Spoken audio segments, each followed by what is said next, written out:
জাতিসংঘের সাধারণ পরিষদের ৮০তম অধিবেশনের উদ্বোধনী দিনে গুরুত্ব পেয়েছে গাজা ইসরায়েল যুদ্ধ ইস্যু। ব্রাজিলের president Luiz Inácio Lula da Silva বলেছেন, আন্তর্জাতিক মানবিক আইন সমাহিত হচ্ছে।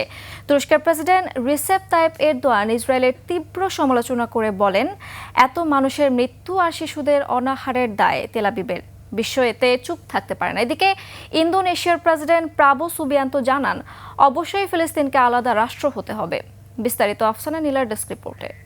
আপনার প্রিয় কাপড়ের যত্নে এলো এনজাইম সমৃদ্ধ Arik silver wash detergent powder 500 গ্রাম মাত্র 70 টাকা। প্রিমার্ক। জাতিসংঘের সাধারণ পরিষদের ৮০তম অধিবেশন আনুষ্ঠানিকভাবে শুরু হয়েছে। সম্মেলনের উদ্বোধনী দিনে গুরুত্ব পেয়েছে গাজা ইসরায়েল যুদ্ধ। হামাসের ৭ অক্টোবরের সেই হামলা কোনো বিবেচনাতেই সমর্থনযোগ্য নয়। সেই সঙ্গে গাজায় চলমান গণহত্যাও কোনোভাবে ন্যায্যতা পেতে পারে না। মঙ্গলবার নিউ ইয়র্কের জাতিসংঘ সাধারণ পরিষদের অধিবেশনে ভাষণ দিতে গিয়ে ব্রাজিলের president Luiz Inácio Lula da Silva এসব কথা বলেন। তিনি আরও বলেন, টন টন ধ্বংসস্তূপের নিচে সমাহিত আছে হাজারো নিরপরাধ নারী ও শিশু, যেখানে আন্তর্জাতিক মানবিক আইনকে কবর দেয়া হচ্ছে। ৮০তম অধিবেশনের উদ্বোধনী দিনে বক্তব্য দিয়েছেন তুরস্কের প্রেসিডেন্ট রিসেপ তাইয়েপ এরদোয়ান।